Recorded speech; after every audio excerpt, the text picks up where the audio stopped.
gonna do today? We're gonna learn and play, sing a song and pray. That's right. God really loves us. God really, really cares about you, me, our families. That's right. God's always right there. Ooh. Let me fix my curls. You've tuned into Callie's world. That's right, boys and girls. Welcome to Callie's world. Hey friends, I'm glad you're here. There's a big storm outside and... Whoa! Did you hear that? Don't worry. If I lose electricity, my computer is fully charged, so we'll be able to stay together. Wow!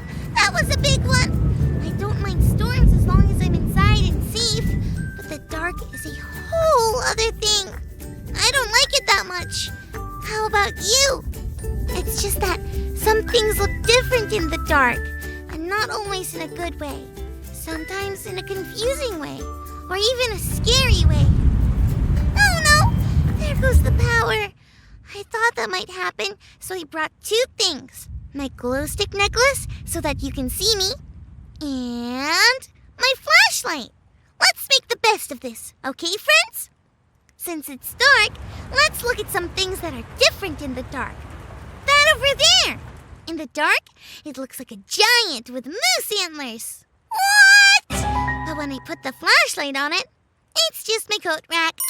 And that over there! It looks like a square-shaped blobby thing. But when I shine the light on it, it's my bed! Wowzers! I need to make my bed. I do wonder if my phone works. Yes, it does work. Let me call my friend Grace.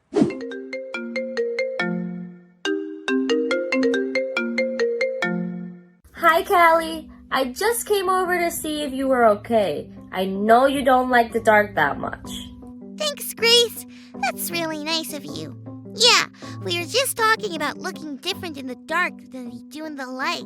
They sure do. And not just when you talk about real darkness, but also the darkness you feel.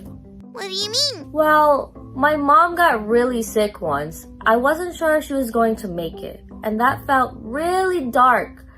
I was scared and confused, just like you are sometimes in the real dark. Oh, I see what you mean. Yeah, feeling scared and confused does feel like a lot like darkness.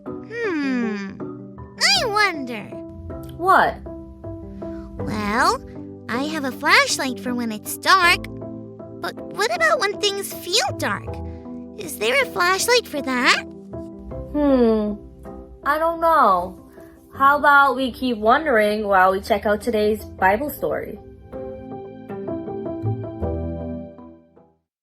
It's time for today's Bible story, and it comes from the book of Mark, chapter 14. Jesus and his friends were about to share an important meal together. Jesus had a plan for where to prepare the meal. Jesus told them to go into town.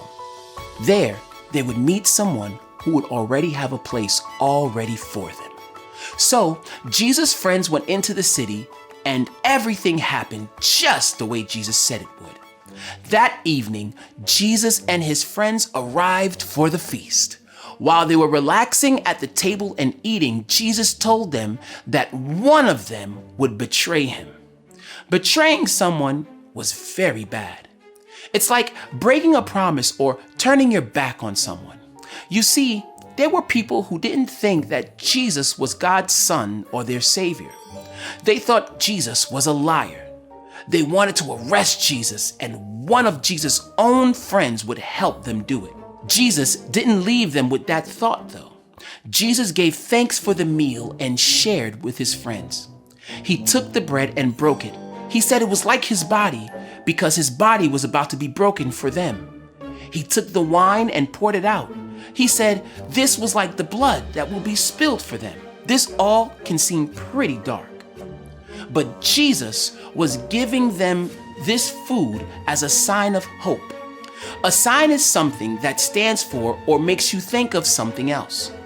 Jesus wanted them to remember when they ate the bread and drank the wine. That stood for the hope and light even in dark places.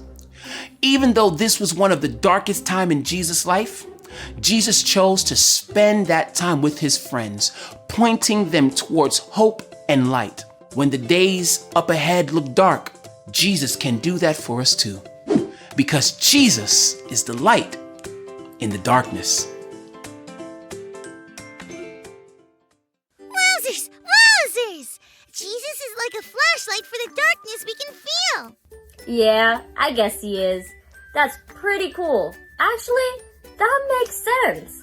Because when my mom was sick, I prayed and prayed and prayed because I was feeling sad, confused, and angry. Each time I prayed, I felt a little better. A little, well, lighter, I guess.